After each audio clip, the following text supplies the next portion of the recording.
evening, good morning, and good afternoon. Welcome to the Seventh Floor. My name is the Biggest Bro, and I'll be your host tonight.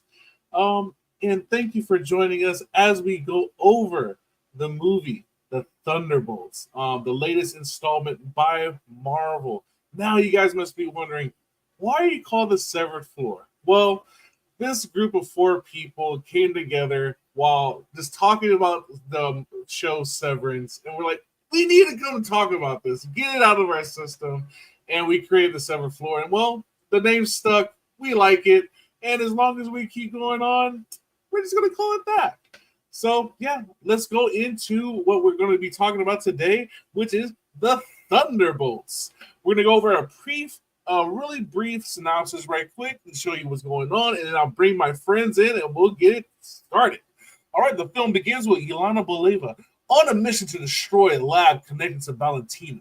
After completing her mission, she visits Alexei, who's Red Guardian, and confides in him that she's sinking into a deep depression and doesn't know what to do with her life.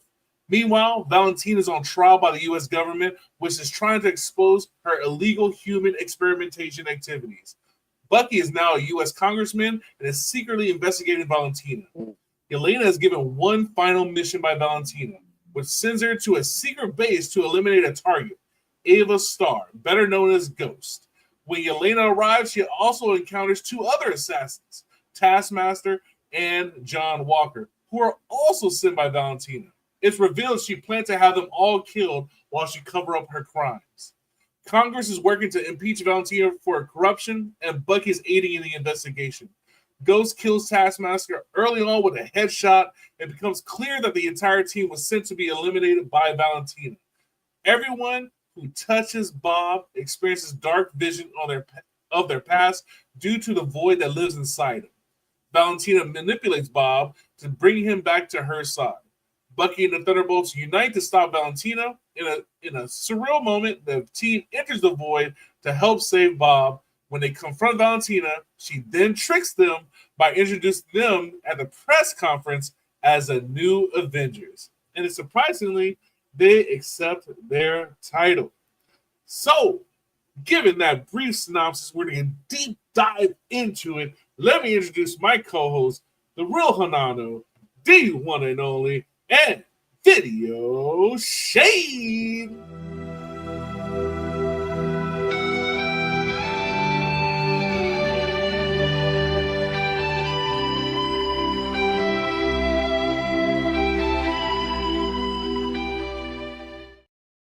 It's my friends. Hey, friend. Hey, What's friend. up, guys? What's up? Hey. How's it been? Am I looking So okay? Been a while. So nice. You're So perfect. how we you know. feeling? How we feeling, my friends? There's a lot going on in the Marvel Cinematic Universe. A big shoes to fill after an Endgame. They haven't really struck a chord yet with people on trying to rebounding and trying to get right back into Marvel mode because of different things that are happening, scandals and weak TV shows and stuff like that. So we are presented with the Thunderbolts, the second movie that's coming out this year of the three. How do we feel ultimately about the Thunderbolts? I'll go first. Okay. Sorry, you can go first. You just started talking. Go ahead. Oh, no, I was just going to say that I didn't realize that there was an asterisk until today. Has there always been an asterisk on the name? The entire time. It's hilarious. Because only today when I was looking at stuff, I was like, then people are mentioning there's an asterisk. I'm like, oh yeah, there is a little star there. Aha. But anyway, that's what I wanted to say. Go ahead, Hinano. I enjoyed this movie. I coming off of Captain America: Brave New World, I wasn't really a fan of. I enjoyed the story, but not necessarily the execution of the movie. But this one, I really enjoyed a lot. I felt like it harkened like Marvel of the old days in terms of the ragtag team. And I'm a big fan of underdogs, and like to see this team. Also, I'm a big fan of Yelena Belova too, so that does help as well. But like just to see this team, and I was never a fan of Ghost. What's her name? Ava Starr. But I really enjoyed her in this movie. I couldn't stand John Walker. I didn't not like him in Falcon and Winter Soldier, but I wasn't a fan of that either. But I really enjoyed him in this movie. He's kind of like an a-hole, and he kind of still continues to be that guy. But I think he really got justice. Obviously, I'm a big fan of Bucky, and Red Guardian is just hilarious. So I really enjoyed this movie. I walked in this movie with low expectations, and I walked out happy. What about you guys? Go for it, bro. Oh, for me, I came in this movie, like you said, with low expectations, walked out very happy, just because these are people, like you said, and I don't like, you don't really resonate with them when they're in their shows, right? Like with Falcon Winter Soldier, like I don't really like John Walker, like he's team with Captain America, even they even mention that, which is hilarious. But yeah, Ghost, like when she was in the Ant-Man, like I don't really like them, Taskmaster, all the different ones. But in this movie, you relate to these guys more than the Avengers, because we can't really relate to the Avengers. They're superheroes, but these guys are kind of regular people that kind of like just be put in like really hard situations. And so a really big thing, and I think that that moved away a lot, was we were dealing with human emotions, just depression, and dealing with like, what do you do with that? And we'll get into it a little bit later with the ending, but just the significance of how they defeated this guy in the end was really, really interesting and powerful. So like, yeah, really, really enjoyed this movie. Yeah. Go for it, D. Yeah, I kind of similar to you guys, like nowadays when I see like all the trailers and stuff with movies and shows, I just automatically set my expectations really low, so that way I'm never disappointed. But yeah, this one was it was good. It's nice to give like a spotlight on like the B characters, or like the sidekicks of the main people.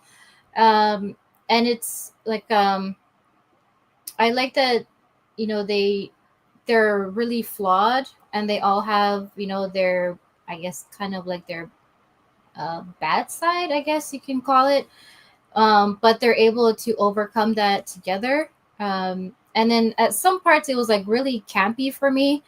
I'm like, okay, yeah, but I guess it's like, it's a Marvel movie, you're supposed to be happy. But yeah, I really like that this movie kind of showcased the other people who also do their part in saving people and helping the civilians. Well, they're being civilians themselves for the most part. They don't really have like superpowers, or or injected with like juice, well, except Bucky. But anyway, but yeah, it's nice to just highlight these characters. So for me, yeah, it was a good movie. I enjoyed it, and my son did too. What about you, Shane? I was going to ask you about that. That was his first experience. How was he through the film? So excuse me, he did pretty well until like the second half, and then he woke up and then started kind of making noise. And so I just, walked down to the very bottom, like in the aisle. So I was kind of like looking half on, like, I saw like half the screen. And so, yeah, we were enjoying it, audibly, just, Right. audio. And, but for the most part, he was good. Yeah. Nice. That's always a struggle when you're taking them for the first film. And yeah, I know that. I've been there. Yeah. No, I mean, for me, I absolutely loved it. I actually went in with higher expectations, just because just like you, Hanano, I really liked what the actress did with Yelena's character.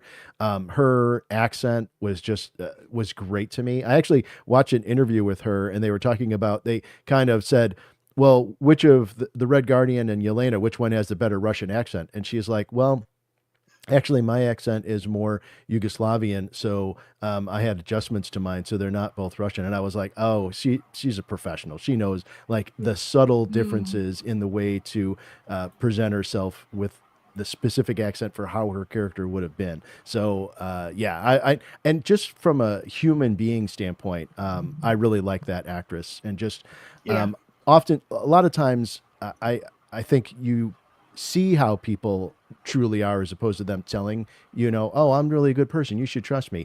Just watch what they do instead. And I watched her on Jimmy Kimmel's show, and his sidekick on the show was in a boot, and he had hurt his foot. And when she walked out, she was the first person to walk out on the stage. The whole cast came out. She immediately went over to him because he couldn't get up and gave him a hug. And I was like, okay, that shows me who she is as a human being. You know what I mean? Yeah. And so so my goal was I wanted to see how she did, almost with the entire movie around her, and she carried it brilliantly. So I think for me, the thing that made this so special was under the leadership of Kevin Feige, that this is a complete 180 from the first Avengers movie. Every single thing is a 180. These characters are not the shining, godlike Thor and, World War II hero Captain America. These are not those shiny heroes. These are the down in the dirt, street level kind of heroes. And reluctant heroes at that, with like you mentioned, kind of shady pasts. They've all done some things that they're not proud of. And even from the standpoint of Nick Fury wanting to bring the team together for altruistic reasons to help society and help protect the humans, Valentina, her goal is for her own personal needs and to use them to get what she wants and then dispose of them when she's done using them. So every single aspect of the film is told from an opposite direction. And even from the standpoint of in the first Avengers, it's definitely more of a, even though it's centered around Iron Man because he was the first Marvel character to come out cinematically, he really takes a backseat to Captain America. Has a strong lead portion of it. Thor has. They each give their time to shine in the first Avenger movie, where this is definitely Yelena's film. It's told from her perspective. So everything about it is different, but yet it all works. And I just thought it was so special to have that focus on mental health, which is something that, generally speaking, when you go into a superhero film, I think you just go into it, we're just going to watch some stuff explode and, it's going to be a lot of fun and just kind of summer popcorn movie. But this had deeper stories to tell about things that don't get spoken about, I think, in a superhero type of film. So everything about it, I absolutely loved.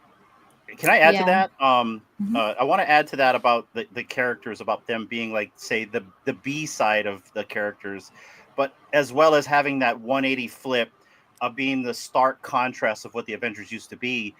Another thing that these characters all have is they're all on edge right from the beginning of the movie, and that's because of their past. Yelena, from the fact that she already had a troubled childhood. I mean, we see in the movie that she tricked her friend, right? So there's that. Not to mention she lost her sister. She's just finally getting reintroduced to her dad. But at the same time, she lost her sister. She went through that entire bout. If you guys watch the Hawkeye show where she was trying to kill Hawkeye, right? Because Valentina told her to go kill Hawkeye. And then I believe she was also in Falcon and Winter Soldier for a little bit too.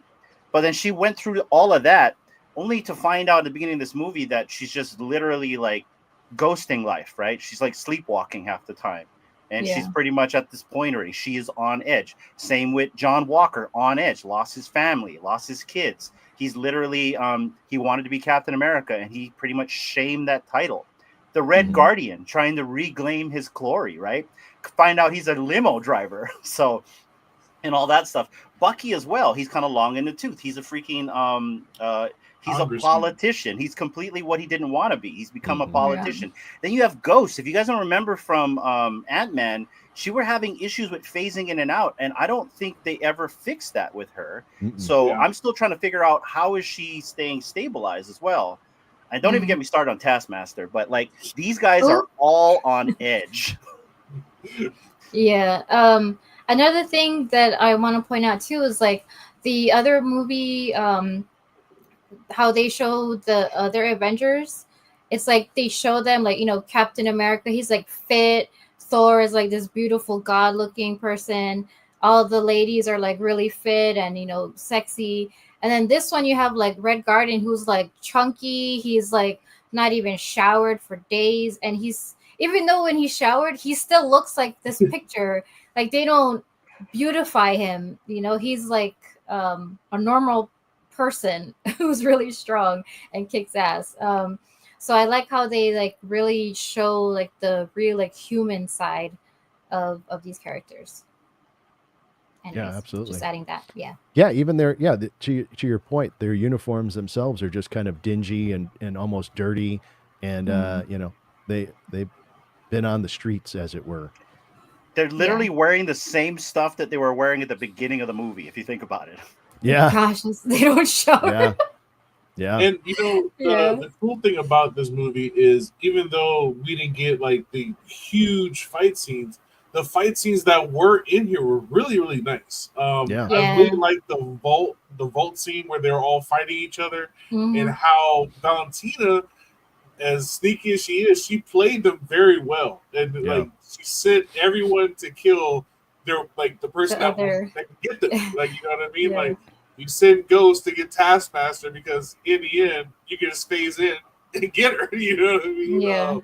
You send John Walker to get Yelena because, you know, he's the big brute, and you know she's tiny, and you know can get there. And then it was really I really liked. There was one scene where they throw in the knife. Yelena throws the knife, Ghost phases out, grabs the knife, throws it back, and it's bouncing around. Yeah. And to the point where, you know, they unlock the safe where we find our character Bob.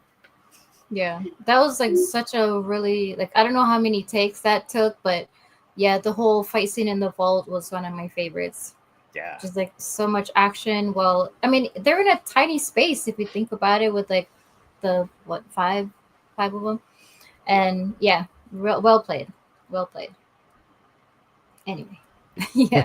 Yeah, I agree. I think that was a smart way to show that all of them are skilled at their craft, and each of them can hold their own against each other. You know, their reaction time and the way that they handle combat. Yeah, I think the interesting thing too about this is that we've got 4 different characters that have all had varying degrees of the super soldier serum, and how that has impacted each one of them. I thought it was really clever in the way that they mention how it amplifies who that person is already. You know, with Steve Rogers, he was already the kind of person who would jump on the grenade to save the other members of the platoon. And so when he gets the serum, it just amplifies his, you know, who he is. That's why he's Captain America. And when, you know, John Walker's given it, he was already a person who was not in the right headspace. Dee's famous line. Famous line. Yeah, it's a little bit of a dick. And, you know, I think with, they don't really address it with Red Guardian, but, you know, I'm sure that he was just a person who wanted to do good. He even talks about, you know, wanting to be the hero. It's something he strives for, wanting to be on the Wheaties box. And so you can tell that just amplified him in who he was. So, you know, his jovial nature comes out. You know, and obviously we know what happened with Bob. You know, that was the absolute wrong person to give the serum to, as it amplified all the wrong stuff. And, you know, talk about having a troubled past. You know, we learn all about that in the film. So, yeah, I thought it was a really nice way of kind of introducing a storyline with the villain, right? And then, but is it a villain if it's like, you know, somebody being taken over, and then, you know, you had Yelena the entire time while they're trying to escape, trying to like basically coax him, right? Like, just like, look, you're not alone. It's all good. You know, this is how I deal with it. Just shove it down. Like, just shove it. Like, you know what I mean?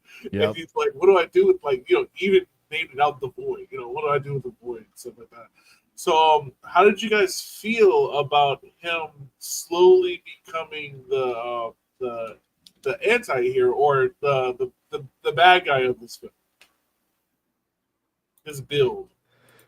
Yeah, I mean, for me, I think that I've read enough about people that have multiple personality disorder, and so it made sense that dealing with so much trauma in his life and growing up, when we see him in the attic looking down at what his life was with his mother and his father, and being told that he was never good enough, that a lot of times with people with multiple personality, they end up creating these other entities in their mind to deal with this extreme trauma, to be able to separate yourself from it. So it made complete sense to me that that's the side of him that had to be hard enough to deal with all of that, and that when the side of him that's Bob, the Bob that we know that's up in the attic inside the void, is who he is as a normal human.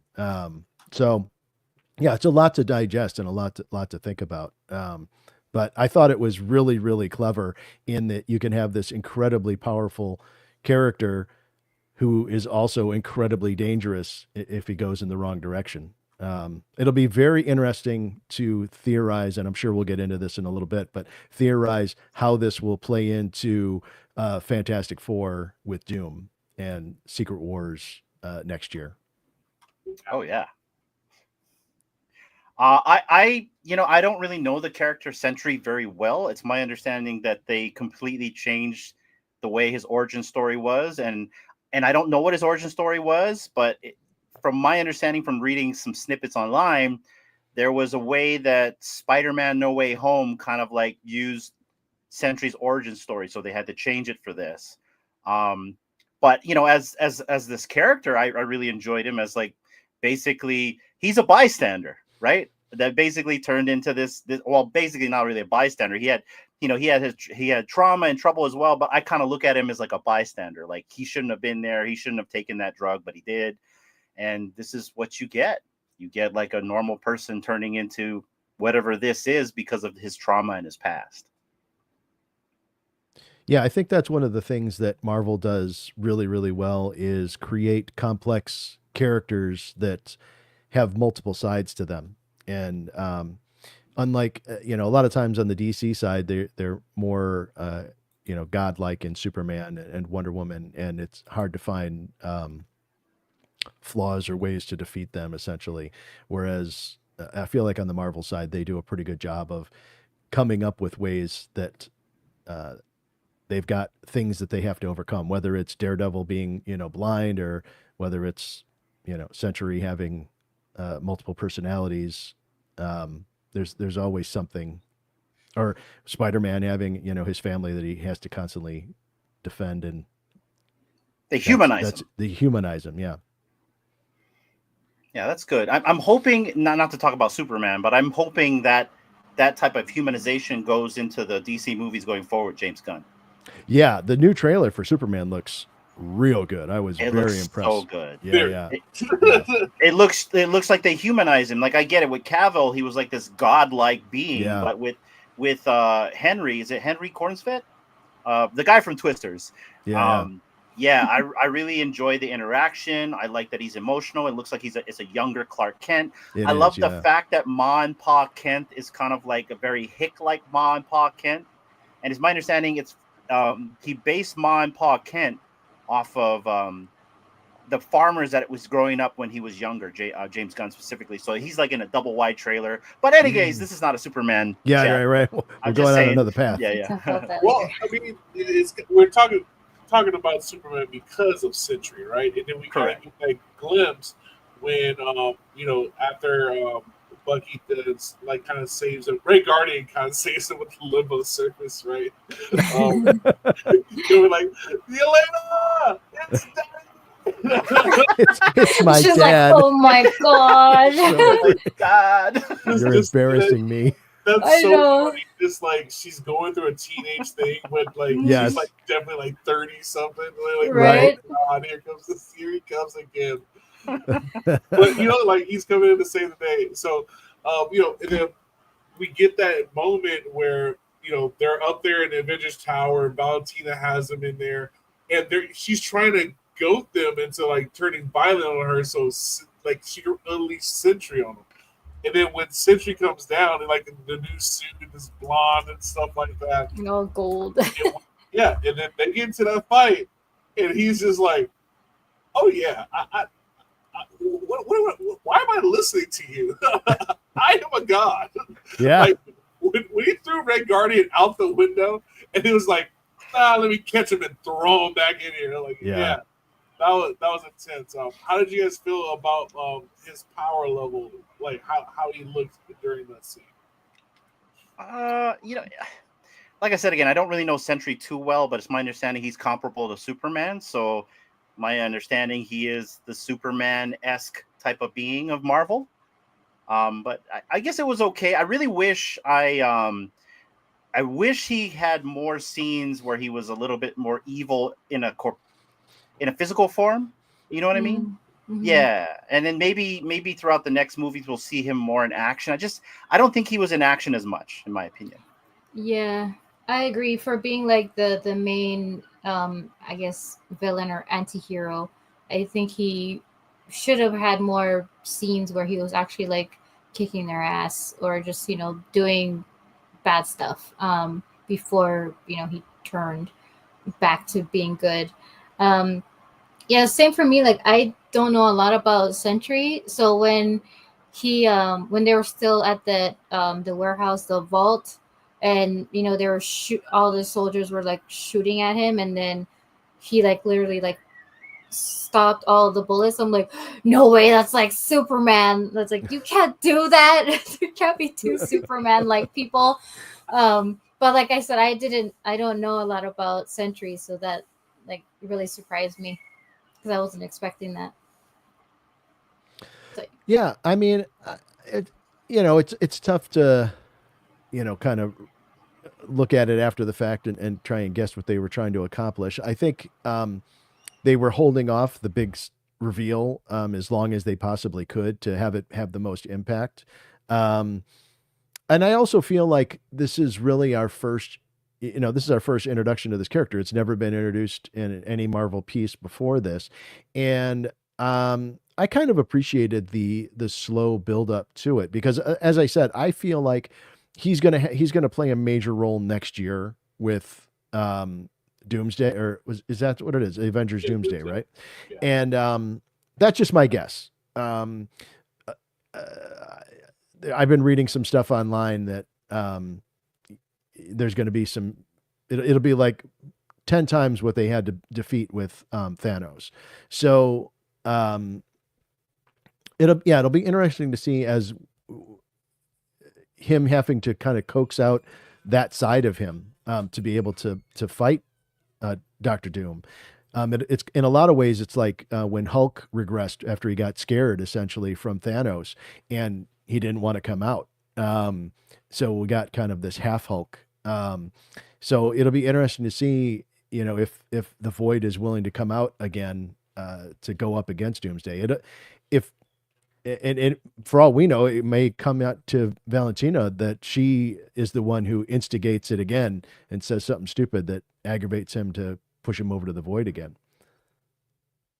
Yeah, it's just for me, I think they had to approach it a certain way just because this is like equivalent to Superman against people who have super serum and guns, right? Like they're fighting, they're using their fists and guns against Superman. So, I think they had to make him like kind of not really fully aware of his powers, right? And still dealing with the multiple personalities and with the Void, right? So we get that moment where he becomes the Void, and I think it was a really cool choice for them not to like just show him with just like little lights for eyes, right? Just that, right? Yeah. Just like I want to be as dark as possible. Like I want the darkness. I want all darkness. And I thought it was a really cool choice how they voided people. Like it was just that like zoom you're just a shadow. And I don't know if you guys remember the movie Ghost, but it kind of reminded me of like the Ghost kid, like the Ghost, the pulls you. The little demons that suck you down into hell. Yeah. But yeah, I really enjoyed how they did that.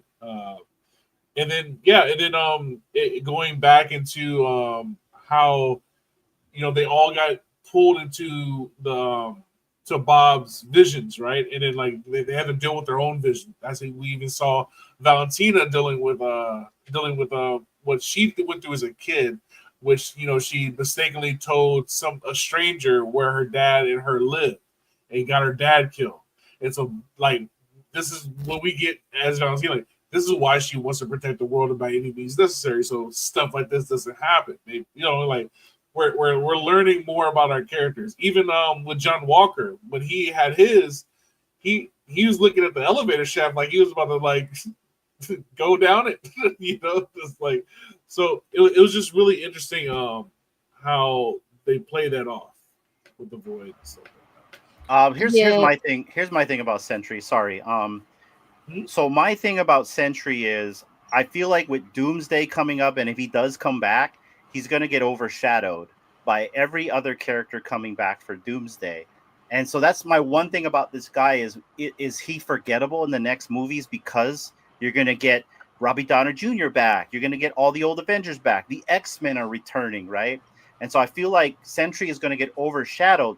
Now, I also feel like Sentry can be used against them once again, because Doomsday or Doom can probably utilize Sentry or the Void or whatever to his own means as well. So I think for that character to be loved, he needs to be a little bit more marketable, in my opinion, because I don't think, for me, he is a likable character walking out of this movie. Me specifically. Now his journey, his whole entire journey from A to B to get from the beginning of the movie to the end, I get it. You know what I mean? It's a character development. But when it comes to, like, say, kids, right? Like my daughter, I'll go tell my daughter, hey, look at Sentry. She's like, who?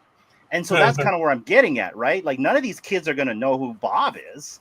Yeah. And so will Bob really make a difference in the next movie? Like, here's another example. The Winter Soldier, right? When the second Captain America movie came out, I didn't care about the Winter Soldier until I watched that movie, because they did a really good job at bringing that guy into the forefront as Bucky Barnes, but also as the Winter Soldier, right? That was a phenomenal movie. And I felt like Bob got robbed of that introduction for us. That's me personally, though. No, that's interesting. I mean, every person's opinion is valid, and that's your feeling about it for sure. I can see your point for sure. And it would be a tough character to ingratiate with kids, especially given the polar opposite. He's a villain and a hero. And from the end of the film, the tag on it after the credits, it almost seems like he's not willing to even attempt to become Sentry, for fear of slipping into becoming the Void. So he just, then he's just a dude hanging around. So at the same time, I think there's some powerful stuff there at the end, that the team rallies around him to save him and put their arms around him, and that he has people that care about him, and that's what saves him. And I think that could be something that resonates with people. I think there's a lot of people in this world that just want somebody to put their arms around them and say, I'm here to care about you. You mean something to me. So yeah, I think it's going to be all in each person's perception and the way that they interpret the film. Yeah. Well, but we'll go ahead. Sorry. Go ahead. No, you go ahead. I'll talk after. No, I would just with the Void and how they defeated him, where like we're watching Bob punch him, right, punching, and like Elena realizes like that's not how you're going to deal with this. You're going to deal with this by just like holding him, like being there for somebody, and just that, like, right, like and even in the end where it's not, the Void isn't really defeated, he's there. And that's kind of how, like, depression works, right? Like, there's no defeating it, you know what I mean? But there are things that you can do and people that can help out, and you ask for help and stuff like that. So I thought that was really cool. That was a really cool part of the movie. Yeah, just to touch on that too, when you were talking, Big Bro, when you were talking about Walker, when he saw like his vision, and he was like on the edge of the elevator chute, and he had Elena to like pull him back and pretty much like save him.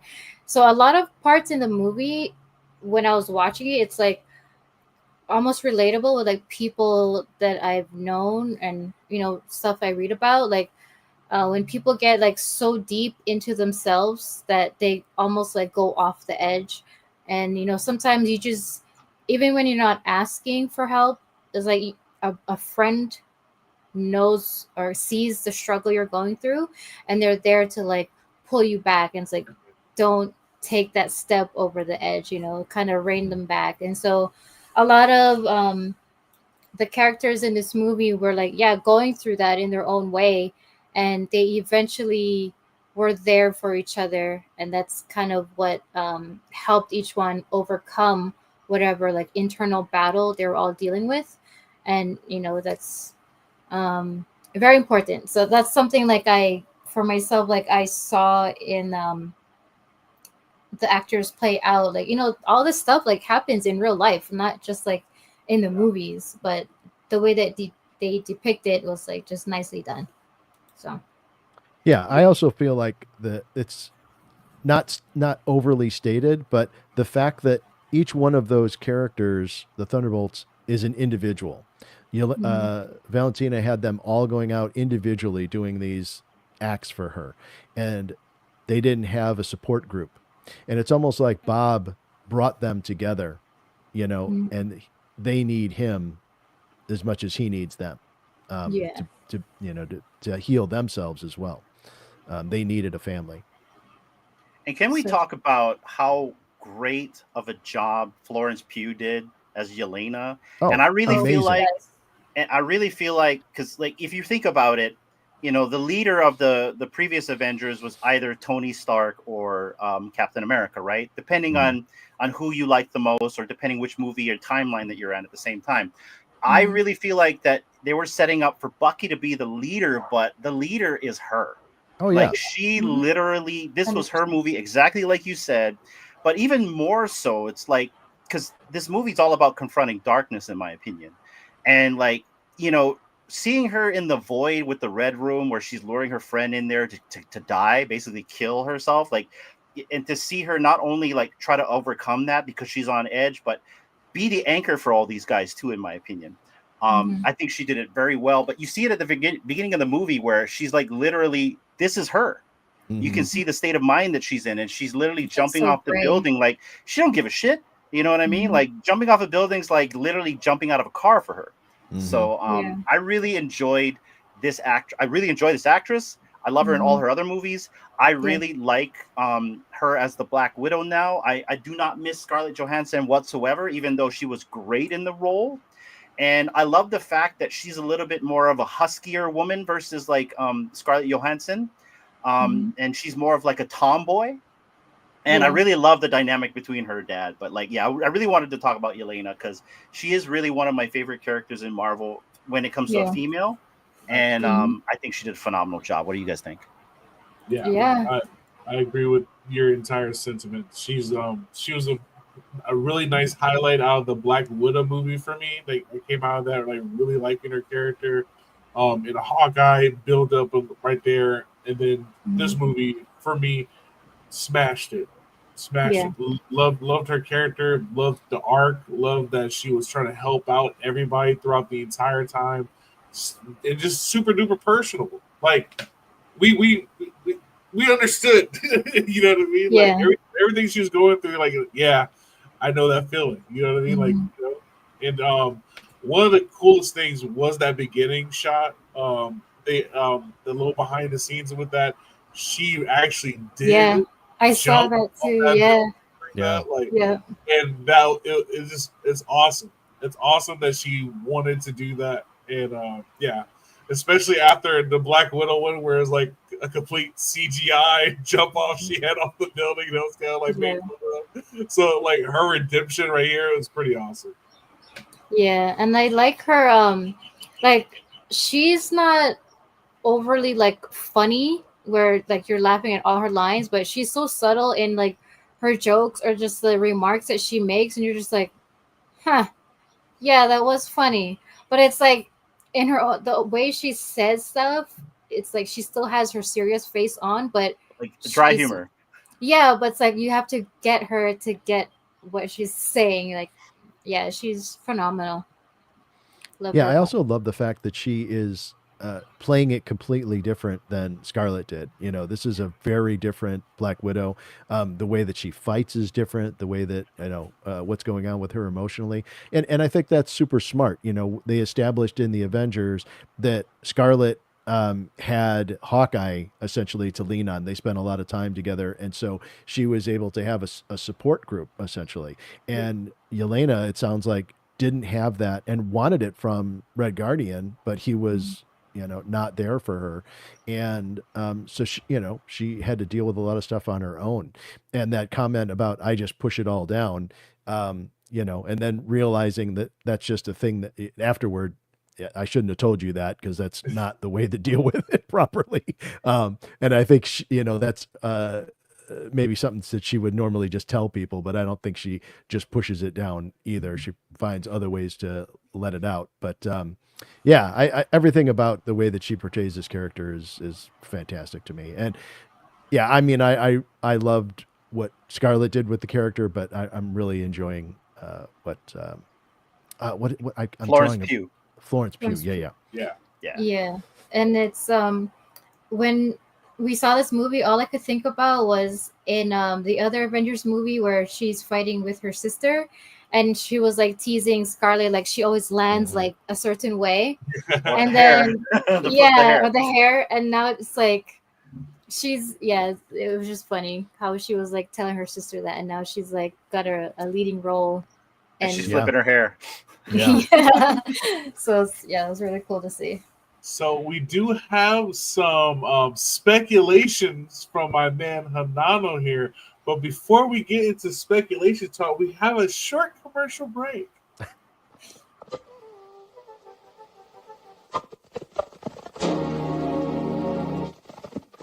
Welcome to Virtual Radio, where the fandom grows with D1 and only Raven and me, Biggest Bro. We dive into comics from pages to screen. Collectibles and cultures like you have never seen. D1 and only spinning tales so great. That's right. Our radio trio has gone through the variant portal and has landed in Earth 1, where they don't have to only talk about Marvel. They talk about all the different comics that are coming out. Image, Dark Horse, Dynamite, Marvel, DC. It's a wonderful time. And on Tuesday mornings, 10:30 a.m. Pacific Standard Time. Come check them out. Take it away, Hanana. All right, guys. So, like we normally do here, we go to the AI and ask it what it thinks will be possible in the upcoming movies to come. And so I've asked my trusty AI, give me 5 speculations for the new Avengers movie. Now, you know, before we go into that, I think we have to talk about Taskmaster, because we didn't talk about Taskmaster. Yeah, I just really gotta bring this up before we talk to speculation, because spoilers up. Oh yeah. By the way, guys, spoilers up. I had it up here before. You guys know about it already. But at the very first act, somebody decides to bow out. So what did you guys think of this? Because this happened really quick. And by the way, we didn't even introduce Ghost as well, who I thought did a great job. The Red Guardian, who also did a great job, as well as Bucky right here. And I gotta give a shout out to my man John Walker, because he also did a smashing job as the Temu version of Captain America. But let's go back to this character right here, who is a famous character, by the way. What did you guys think of this? I know you want to get speculation, but we got to talk about this. About this. I mean, for me, I obviously they were just like, she's not going to talk anyway, so let's just knock this out.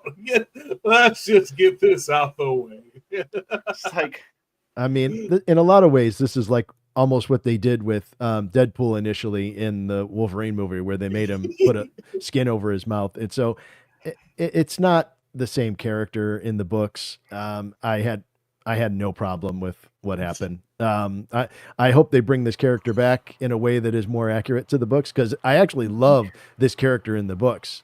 He's very really cool because he embodies a lot of the traits that I like about Captain America and Hawkeye, and he can mimic every action that person can do. So he's very formidable. So yeah, I do not He's okay. miss what they did.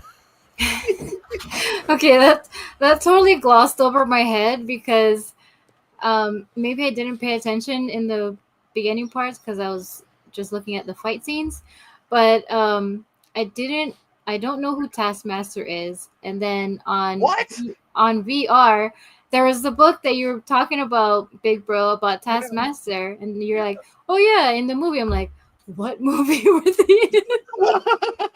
So I was like, what movie? Yeah, that's how bad. I was like, huh? I was like, wait, what? What? Yeah, so Taskmaster in the MCU is vastly different than he was in the comics, like Shane said. But basically, in the MCU, she was also a part of the Red Room training team, and she was basically brainwashed. And she was mostly in Black Widow. So if you saw that one, that's where you saw like Okay, her. I remember. But like most people, checked out. Most people are like Shane, where they're just like, "This was okay. You can get rid of this. Yeah, this is fine. Let's find another variant portal. Let's get Taskmaster the real one in here." It's like, yeah, this is cool. I love that it happens in the movie, and everybody just kind of glosses over. They're like, "Oh, that happened. All right, so let's keep moving on with the story." Moving on, anyway. They didn't even push the body off to the side. They're just never even address it. Yeah, they're just like, yep. Yeah. No, Okay, yeah. they did once. They did. She was like, yeah, she was a troubled soul. Let's move on. Yeah. It's my understanding though that this actress was supposed to have a big role in this movie, and something happened, and oh god, and she got written out. But she was supposed to actually have a big role with Ghost. They were supposed to like team up together in this movie, but instead Ghost kills her. So, wow. Yeah. So plot twist. Yeah. These things happen. Yeah. And D, I'm surprised you don't know who Taskmaster is. That is literally the character you play with in Marvel versus Capcom when we play with our daughter. So, oh my gosh, D. Just literally the character she chooses all the time is Taskmaster. Oh my god, that's even Lord, funnier. Me. That's even funnier, D. Oh my gosh. Okay, I need All someone right. to replace me on the show. Who's up for it? They're gonna write me off, guys. Oh, that's so funny. Okay, I'm gonna have to go back and read about Taskmaster. I think there's a book that just came out on Vivi for well, the first that's appearance what of Taskmaster. Yeah. Big Bro was talking about. I'm like, what movie were they in? Yeah, you got to go read it. It's fun. Okay, I'll read the book at least. Okay. Yeah. All right, I just wanted to talk about Taskmaster before we get into the speculation nation of things. Pour one guys. out for Taskmaster. Yeah, well, we got for our homies, right? But let's talk about spoilers. Let's see what's going on. Ooh, what's that? That was funny. There we go. So all right. There's either two things happening. Either something happens with Doom at the end of Fantastic Four or Galactus, and they leave and they're coming to the 616, or Doom is flying their ship. Or something happened to their world and they're escaping to the 616. Right. Yeah, because they're in a different universe. Right. Well, I actually have a speculation for that. So there are 5 speculations here, and we can kind of just talk about it. And I don't have it's not like the old format where I'm going to ask questions. We'll just talk about it. So essentially, the AI thinks there's going to be a clash between Sam Wilson's Avengers and the new Avengers, basically, the Thunderbolts.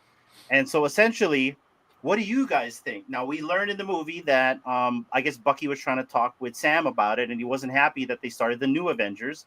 And so Sam is starting his own team. And so there's going to be some type of clash between the two. What do you guys think about that speculation right there? Fight! See who's the better team. Battle it out. Well, that sounds like Civil War all over again. Yes, Civil War is one of my favorite Marvel movies of all time. Seeing your favorite heroes fight each other is always a ton of fun. I always love that in the comic books as well. I think you're absolutely right. I think that's what they're setting it up for. There's going to be some sort of a conflict, which will be interesting because, there's always been this frenemy situation with Bucky and Sam. And so, it'll be those two will probably go to blows. And it'll be interesting to see who's in the other Avengers, whatever that team is. And I don't know how that's going to work with, I don't, maybe, if we're going to theorize things, it sounds to me like the Thunderbolts, the new Avengers, are going to be the ones that are going to be in Doomsday. And I haven't heard, maybe I didn't hear it right, but I don't remember anything talk about Sam's Avengers being in there. Although they did say that Sam is going to be in Doomsday, so he'll be there. I don't know who's going to be in the new his version of the Avengers. Is it, will it be Smart Hulk, Ant-Man, Carol Danvers maybe? Who is Carol Danvers? Yeah, but she doesn't hang around very long. Yeah. War Machine. She has commitment issues. You got Ironheart. Oh, that's another one's coming out. Yeah, it's going to be interesting to see what happens with that. Maybe they'll fight, and whoever is left standing will be in Doomsday. Yeah. Because, what we have now is we have Fantastic Four in the summertime, and then movie-wise, we don't have anything until Avengers, right?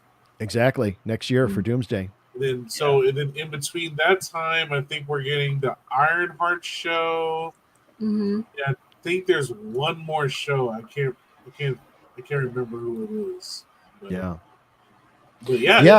they have a lot of ground to make up between Fantastic Four and whatever shows they put out before the Avengers. So it's gonna be interesting to see what they're gonna cook up.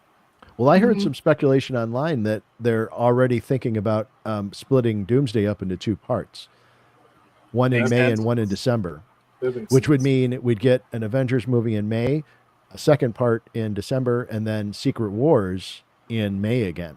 So it'd be like, boom, boom, boom. Huh. It's that shock factor. Yeah. Yeah. To your point, bro, I don't know of another live action that is lined up before that. I know that they've already signed everybody for a second season of Daredevil, because what's her name is coming back as a character in the show. She had her own series on Netflix. Electra. No. I know who you're talking about. Jessica Jones. Jessica Jones. Yeah. Jessica Jones. Nice. Yeah. Kristen Ritter is such a great actress. She really is. Yeah. Yeah. I hope Purple Man comes back. I hope they bring my gosh. Bring back That guy. That dude's that's a creepy dude. That's my doctor. That's my doctor. That's my doctor. He is. He's a dang creepy one at that. Yeah. Guys, I'm gonna skip the other two speculations because I don't think it's prudent for the conversation. But the other two left are okay. This next one is integrating with the Fantastic Four and setting up for phase 6. So here's what the AI thinks is going to happen. The new Avengers movie could bridge the Fantastic Four movie as well as Thunderbolts post-credit scene, which shows the Fantastic Four ship appearing 14 months later after the team's formation, hinting at their arrival in the main MCU. The movie might explore the new Avengers' role in welcoming or clashing with the Fantastic Four, setting the stage for Avengers Doomsday. So with them setting up phase 6 with Fantastic Four arriving, what do you guys think is going to happen? Or we kind of just discussed it already, didn't we? I mean, there's so many different loose ends that are out there right now, right? So we have We still have Nick Fury in was it Saber or Sword? That is the space Saber, space I believe. Yeah, Yeah, I think in the MCU it's Saber, but in the comics it's Sword. yeah. So he has still like space shield out there. We have now new Cap with Sam, and now we have the new Avengers with the Z. Avengers with the Z. That was hilarious. Like, fucking great. And then we have the X-Men that are still out there that we did get that preview with what was it, the Marvels movie, that the X-Men are a part of the universe now because of what Beast. Yeah, Beast in them. And then we have the Fantastic Four, and dealing with Doom, who's dealing with that. And then you still have Loki, and right, with the different variants and timelines and the TVA and all that stuff. So there's a lot of pieces on the table. It's just now putting them all together, right? And so I guess that's kind of the thing that they have done since Endgame, is put a lot of pieces on the table. So it's going to be interesting to see what they do to make it compelling for us, threat level wise, right? Because right now, like we're still speculating who are our Avengers, who's gonna fight for us right now. Oh, you know what? We did forget one, because it's not actually put out by Disney. Sony is going to do another Spider-Man, and that'll be out next year. Yeah, that's right. That's right. Yeah, but that I feel like they're trying to create their own thing, because they've said that this is the start of another trilogy. It's like a new. I think it's called New Beginning or something like that. They're doing it again, eh? Yeah. New beginning. So like, well, because everybody doesn't know who he is. Remember, he asked Dr. Strange to wipe out everybody's memory, so nobody knows that he's Spider-Man, and so yeah, it's just a whole fresh start essentially. That ending was so sad, but it was, yeah. It's like nobody remembers him as that, but anyway. All I want them to do is bring back Andrew Garfield. He deserves a third movie. Just saying. Andrew was great. He's great. Yeah. He's great. Yeah. And he's not even my Spider-Man either. I prefer Toby, but like seeing Andrew show up, that was perfect. He needs to come back. Yeah. Speaking of Spider-Man, I know this is off the subject, but speaking of Spider-Man, that scene where all the three Spider-Mans are just fighting, man, beautiful. Yeah, beautiful. And their jokes amongst each other about who's number 1, 2, and 3, and where it comes from their body part. That comes out of your body. Yeah, gross. Love that whole scene. Yeah, I got a kink in my back. The thing where you ran out of web, like, yeah, I would do that too. Yeah. It's an existential crisis. All right, guys. Last speculation, and this is an easy one. Speculation number 5: the Thunderbolts become Earth's underdog heroes against a global threat. So, what's the AI thinks going to happen? The new Avengers, as a team of misfits and anti-heroes, face a global crisis that forces them to prove their worth as heroes once again, despite mixed public reception. Thunderbolts show the public comparing them unfavorably to the original Avengers, and their scrappy codependent dynamic set them apart as the underdogs.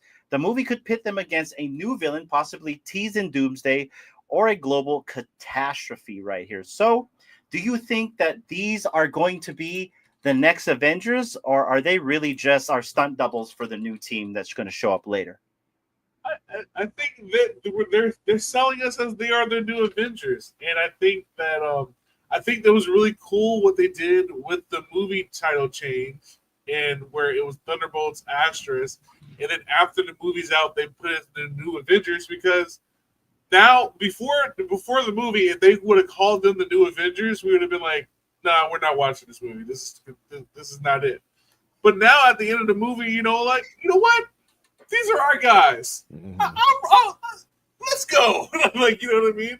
And I think they did a really good job in the end credits, basically making fun of it, right? Making fun of like them calling the Avengers by putting in like different like famous art pieces and stuff like that.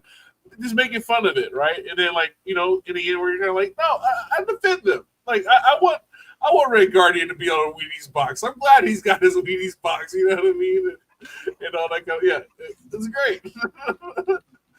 So I think that I think they are going to be the new Avengers. I think of course I think the Sam Wilson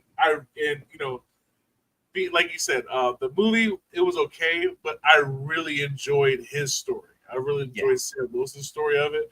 So I can definitely see him being like, dude, I just got like my bearings as Captain America, and you fools are trying to take the Avenger name away from me, dude. What the hell, Bucky, bro? Like, come on, dog. Like, what are we doing here? But I thought we were bros. Yeah, but it's not on them. It's Valentina the whole time. You know what I mean? Valentina's like, I'm saving my ass. You guys are the Avengers now.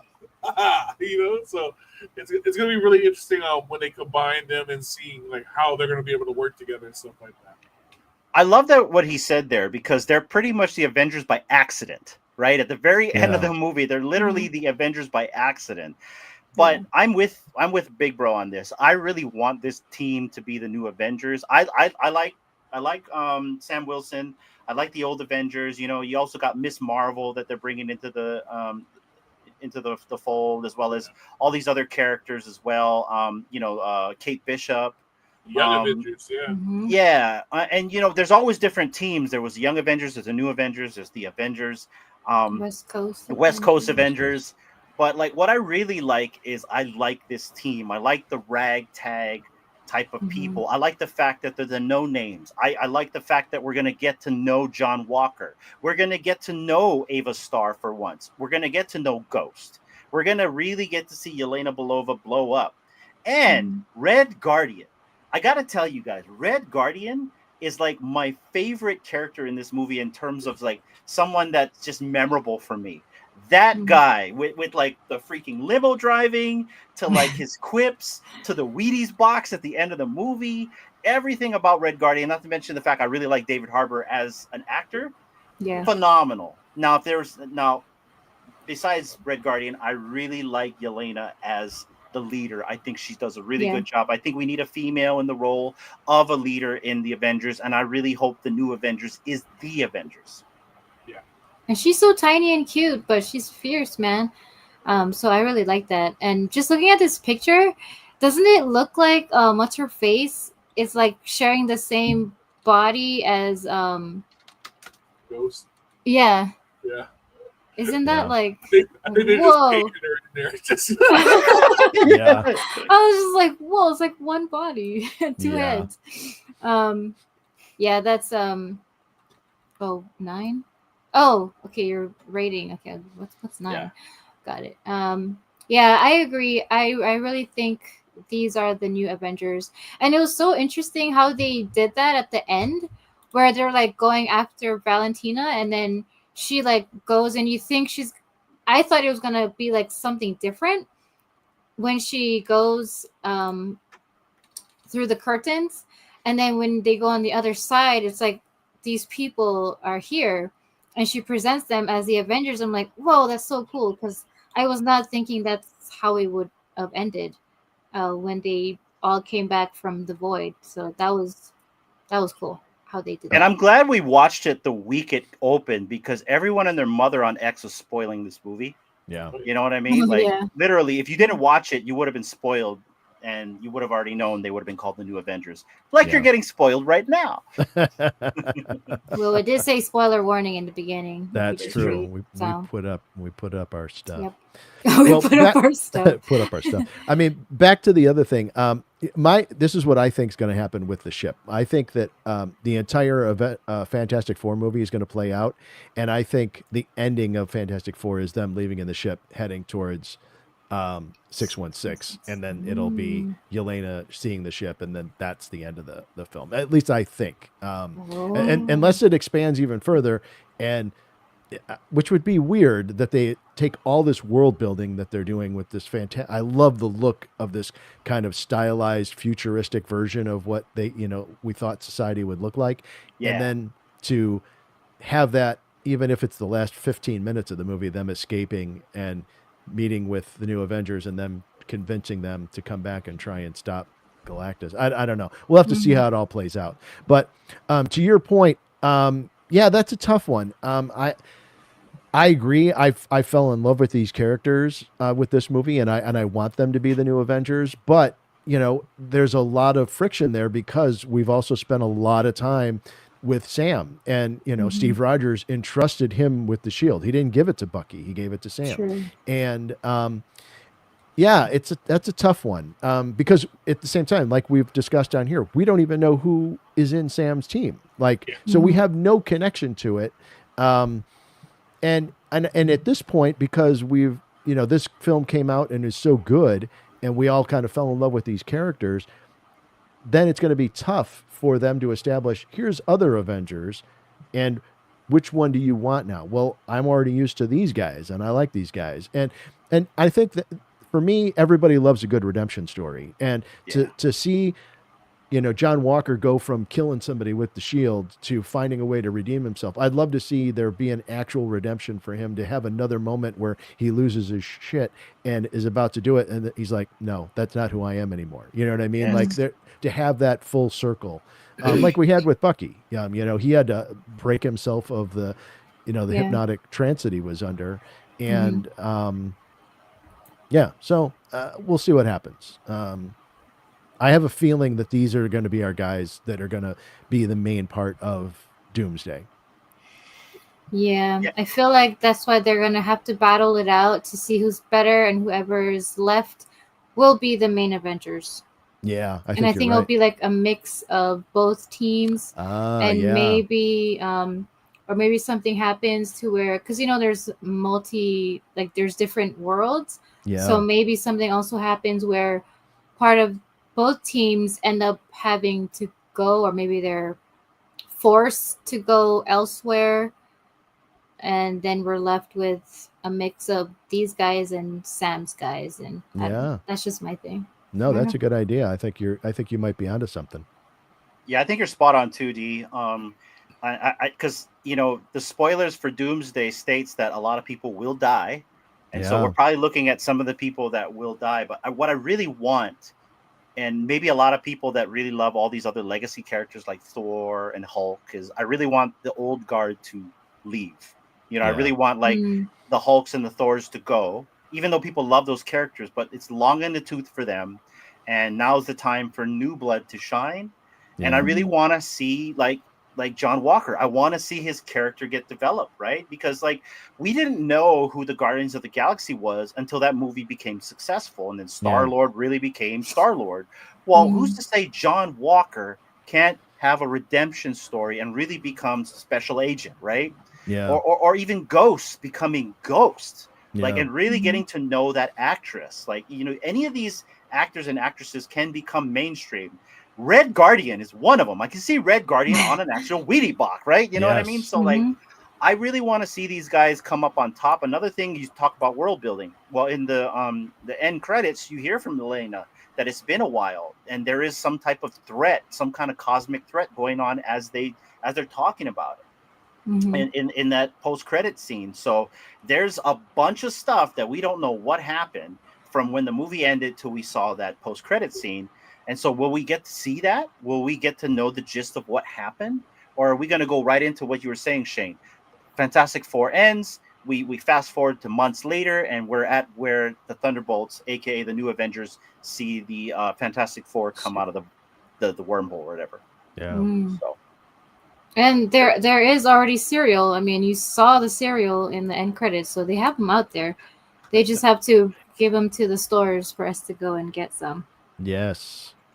The Wheaties box. The Wheaties box. With the toy inside. He's the best.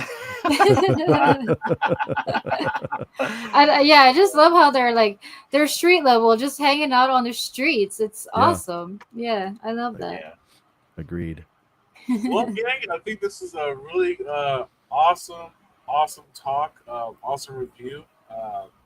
I know that we do have an upcoming Superman coming up, and it's becoming a really big episode with some really cool guests we're going to have on.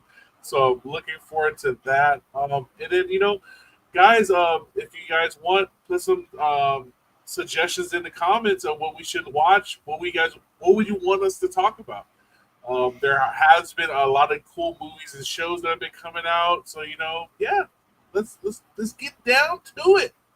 Yeah, just to kind of add to that, we did watch Adolescence, VideoShane. Yeah. I actually did enjoy that. D had a different take.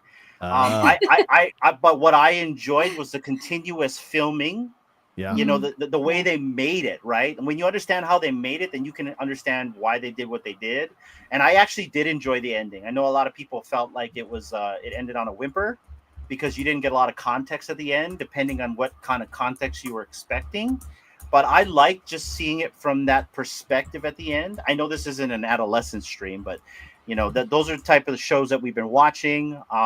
We have not watched The Last of Us. That's another one that we can kind of take a look at. But definitely looking at Superman. I definitely have a roster of guests that I have on our back pocket. I think we'll have like maybe 7 or 8 people on that stream with us to talk about it. So it's going to be a little bit of a longer episode, but I love that because these are community members as well as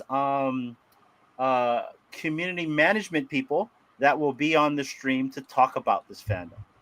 But when we do talk about it, we're all just going to be community members. Correct. That's Correct. Right. Yeah. Yeah. Superman is going to be an amazing. Like, that trailer looks great. I'm not gonna lie. I haven't been hyped over a DC movie like this in a long time, and I was like, I'm not really that big of a Superman person, but Superman looks cool. Superman looks great. Yes, he does. Crypto looked cool. He didn't look corny. You know what I mean? Like, I think they're gonna do this movie right, man. It seems they very, better. They better. very positive, yeah. Yeah. And then like I said, it's supposed to be this is going to be the world building, right? So this is going to be starting it off and kicking it off, and it looks like they have a lot of different aspects from all over the DC universe. So yeah, man, I'm excited for it. I'm excited. Me too. Yep. I'm looking forward to that. And then we get awesome. In August we get the second season of I'm drawing a blank. With the silver helmet. Silver helmet. Oh, Mandalorian? No, not Mandalorian. Oh, Peacemaker. Peacemaker. Okay. Yeah. Love that show. We gotta finish. We gotta finish the first one. Oh my god, that is one of my favorite series of all time. Yeah. First season. We got halfway amazing. through it, and I think we got busy with Baby. I think so. Yeah. We gotta John Cena, man, it's so good. It's funny you mentioned The Last of Us. I haven't started the second season yet. Only because I played the video game and I know it's gonna, and I'm just not ready for it. Oh yeah, it was rough. I'm not ready. But I heard it was a little bit better than what I experienced in the video game, so I thought that was all right, cool, that's good. But that was a. Whew. I never played the video game, so I don't know what you guys are talking about. Yeah. It's a thing. It's a thing. Okay. Okay. Yeah. There's another show that I'm really enjoying, but it is definitely not for everybody, called The Rehearsal. Oh, okay. I haven't seen if you ever watched a TV series called Nathan For You, Nathan Fielder is the comedian who spearheaded that, and the first season of The Rehearsal is just insane. There's nothing like it that's ever been created, and second season is more craziness. It's like a show within a show. It's almost impossible to even tell you what it's about. I often think to myself, they always tell you when you're coming up with an idea for a film or a TV show, you need an elevator pitch. You need 10 seconds. You got to give me the whole gist of it, An elevator pitch. And there is no elevator. There is multiple elevator rides to explain what The Rehearsal. Oh, okay. I'll go check it out. The Rehearsal. Right. Yeah. So, well, we know that this is the movie that we're going to be reviewing next, and then I don't know if you guys want to try to do Fantastic Four as well. Sure, yeah, absolutely. Yeah, definitely some really good movies coming on the docket, and I'm also open to reviewing something in between that because I know we got to wait till July. I guess we can talk in the back channels with that. Yeah. Mm-hmm. What are they? I'm sorry, I cut you off, Shane. Go ahead. No, what's that thing called that they on the internet where they they get lost and it's just endless office spaces. The back, is it just called the back rooms? Backstage. You know what I'm talking about? Back channels. No, yeah, that's when you said back channel. I thought you never heard about that. You never heard about those? It's like it's like an internet I don't know, like rumor or whatever. The people get lost in this space that just looks like an endless office. Now you're making me the severed floor. Yeah, basically, yeah. Yeah. You know where we are right now? The severed floor. Yeah, basically, yeah. Let me see if I can find it real quick. It's gonna bug him now. He's gonna it is. Google it. Another movie I saw recently was pretty good. Sinners. Sinners is actually. I heard that was good. Oh my god. Sinners is fantastic. It's called The Back Rooms. Back rooms. Okay. Yo, pause. Yo. No, he didn't say the back door. He said the back room. Hello. Hello. And just like that, this show goes off the rails. Oh boy, this is a family show. End up in nerds somewhere. Oh man. Bring back nerds. Hope you guys like the new look and feel, everyone. Yeah. Pause. Oh man. Oh man, this is fun. This is good. Oh my goodness. But yeah, guys, just want to wrap this up. Thank you so much for joining us. Thank you so much to my co-hosts for spending your time with me and just shooting the breeze. So one of the funniest things about this show is like I can't talk to you guys at all about the movies at all, so we have to pretend like it doesn't exist. So like throughout the whole time until we talk now. So I find that hilarious. So hopefully when we see Superman, we go like week up. Yeah. It's gonna be hard, you know what I mean? So. We will make time for Superman, okay? We're gonna yes. We'll cancel the show to bring Superman here, okay? That's it. Okay, we'll move either Aloha Friday or End of the Verse to the next week. Nice. Just have a little Friday in the morning. There you go. So everybody definitely make sure you check out VideoShane. He is over there at McFarland Digital in the Discord. When they have trivia nights, please go. There's so much fun. And sometimes there are even specials going down during that hour that are pretty good. They're pretty good. So, yeah, definitely check them out. And then check out these two in the middle right here. True Media Group. Just wonderful people. These two right here, Hanano and Dee, just trailblazing in this path. I'm so happy to be a part of this. It's amazing to be a part of such a great team. He keeps forgetting he's a part of True Media. He's talking about himself too, you know. Yes. Raven, shout out to Raven, you know what I mean? And Raven. Yeah. And shout out to anybody that's out here in the space, guys. If you're out here creating, remember, guys, just have fun. Have fun. And, you can value yourself at any price you want. I'll leave it at that. Nice. Thanks.